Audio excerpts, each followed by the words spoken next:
This year we will have no corn एठारे कहूची से दुखर सहित एही वर्ष रे हमें गोटे भी मध्य कॉर्न पाई परिबा नहीं. That night was a sorrowful one. All our work for nothing. There's no one who can help us. ସେହି ରାତି ଲେଞ୍ଚୋ ପାଇଁ ଟୋଟାଲି ସୋରଫୁଲ ଥିଲା ଅର୍ଥାତ୍ ବହୁତ ଦୁଃଖ ଭରା ରାତି ଥିଲା. All our work for nothing. There's no one who can help us. ଲେଞ୍ଚୋ ବହୁତ ଦୁଃଖର ସହିତ କହୁଛି ଏହି ବର୍ଷରେ ଆମେ କିଛି ବି କର୍ମ ପାଇପାରିବା ନାହିଁ ଓ ଆମ ପାଇଁ ଏମିତି କିଏ ନାହିଁ ଯିଏ ଆମକୁ ହେଲ୍ପ କରିପାରିବେ.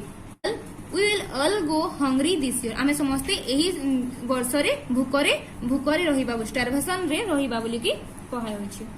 But in the hearts of all who live in that solitary house in the middle of the village, there was a single hope, help from God. एही जगह लेंचोर किछि ताकू किछि दिसिला नहीं.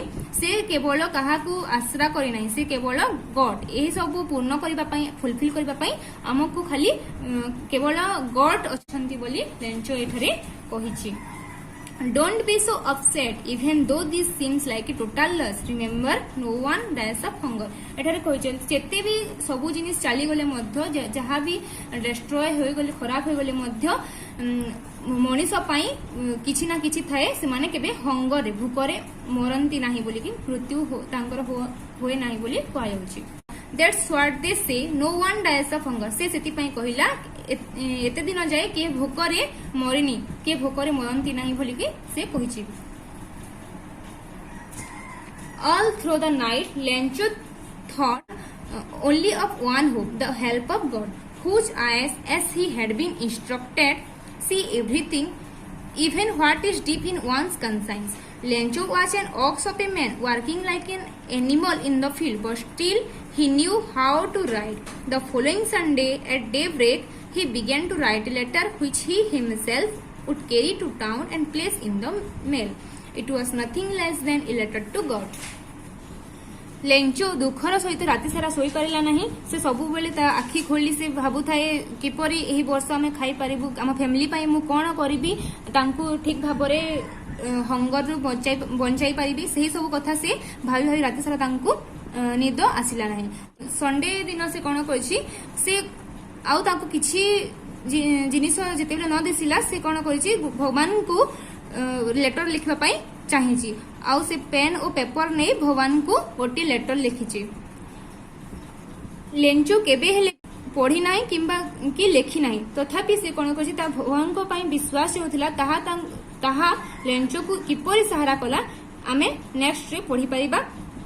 Lencho was an ox of a man. यहा जो कहैछि से दिन राति खटु थाए कृषि कार्य से गोटे ऑक्स परि से गोटे लोक नुह से गोटे ऑक्स जेमिति खटु थाए सही परि से लोक किंतु तार विश्वास से कोन करिछि से भगवान को लेखिबा पई गोटे लेटर लेखिबा पई से हठात पेन और पेपर नेकी बसी जाइछि. God, he wrote, if you don't help me, my family and I will go hungry this year. I need 100 pesos in order to sow my field again and to live until the crop comes because the hailstorm. एही जारे Lencho कहूची God को letter लेखुची बहुत दुखर सहित से लेखुची जे हे भगवान जदि आपण एपरी condition रे मोर जदि हेल्प करिवे नाही ताहेले एपरी किहे नाहंती जो माने मते हेल्प करबे कि कोन केते पैसा देबे जहा साहाय्य रे मो कॉर्न फील्ड को आउ थरे पूर्ण भावरे चाष करि पारिबी.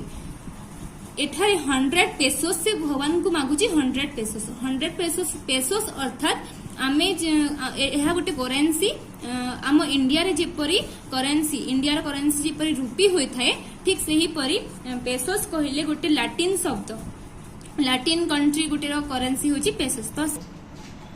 तो एठारे लेंचो भगवान को 100 पेसोस मागुची.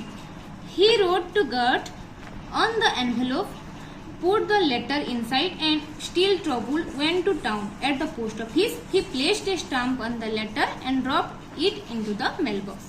एही जरा कोन करूची लेंचो से भगवान को गोटे लेटर लिखि सारिला परे एनवेलप भितरे भरि देछि ओ से बहुत दुखर सहित बाहर को जाई से टाउन सारा बुली सेठारे पोस्ट ऑफिस पर्यंत पहुंची पारिछि और सेठारे गोटे स्टाम्प किणी कोन करिछि स्टाम्प मारी से मेल बॉक्स रे एही लेटर ताको पकाई देछि. One of the employees, who was a postman and also helped at the post office, went to his boss laughing heartily and showed him the letter to God. Never in his career as a postman had he known that address. ଏହି ଜାଗାରେ କ'ଣ ହୋଇଛି ସେହି ଲେଟରଟିକୁ employee post officer employee ଗୋଟିଏ ପାଇଛି ଆଉ ସେ ପୋଷ୍ଟମ୍ୟାନଟି କ'ଣ କରିଛି ତା ଲେଟରକୁ ପଢି ସେ ହାର୍ଟିଲି ସେ ହୃଦୟର ସହିତ ବହୁତ ସେ ହସିଛି। ଯେତେବେଳେ ହସିଛି ସେ ପୋଷ୍ଟମ୍ୟାନଟି କହୁଛି ଏପରି ଲେଟର ମୋ ସାରା ଜୀବନରେ ମୁଁ କେବେ ଦେଖିନ। ଏମିତି କେଉଁ ମଣିଷ ଯେ ଏତେ ଫୁଲି ସେ ଏତେ ଭକୁଆ କାମ କରିଲା ପରି ସେ କରୁଛି ସେ ଭଗବାନଙ୍କୁ ଲେଟର ମାଗି ପଇସା ମାଗୁଛି। The postmaster, a fat, amiable fellow, also broke out laughing, but almost immediately he turned serious and tapping the letter on his desk, commented, "What faith! I wish I had the faith of the man who wrote this letter, starting up a correspondence with God." से मध्य heartily बहुत laughing से बहुत हसचंती आ कहिचंती एपरी के मनीष जे कि भगवान को सहित contact रखिलानी बोली कहउछंती। So, in order not to shake the writer's faith in God, the postmaster came up with an idea, answer the letter. But what he opened it, it was evident that to answer it, he needed something more than goodwill, ink and paper. But he stuck to his resolution. He asked for money from his employees.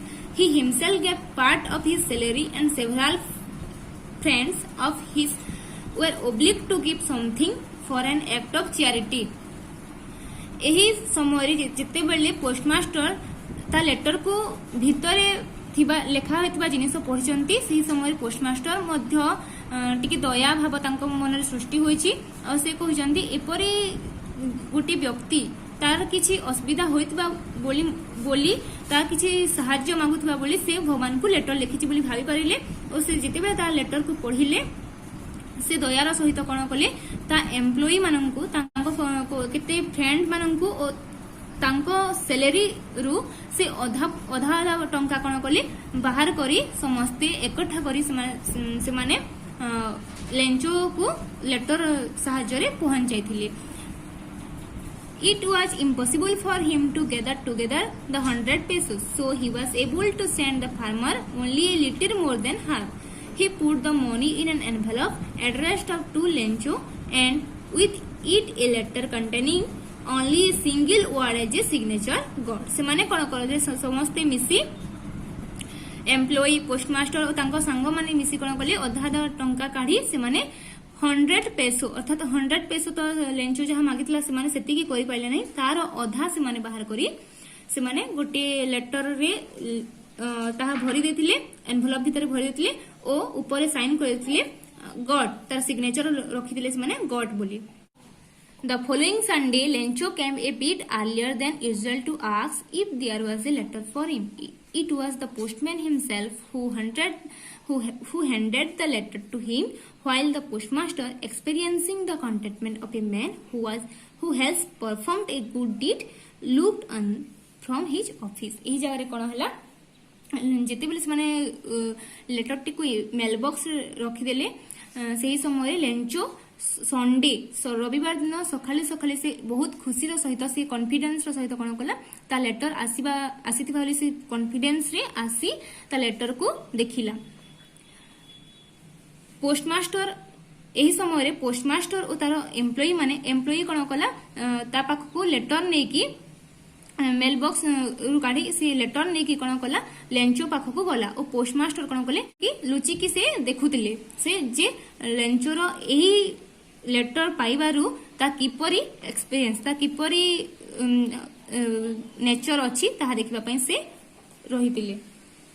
Lencho showed not the slightest surprise on seeing the money. Such was his confidence, but he became angry when he counted the money.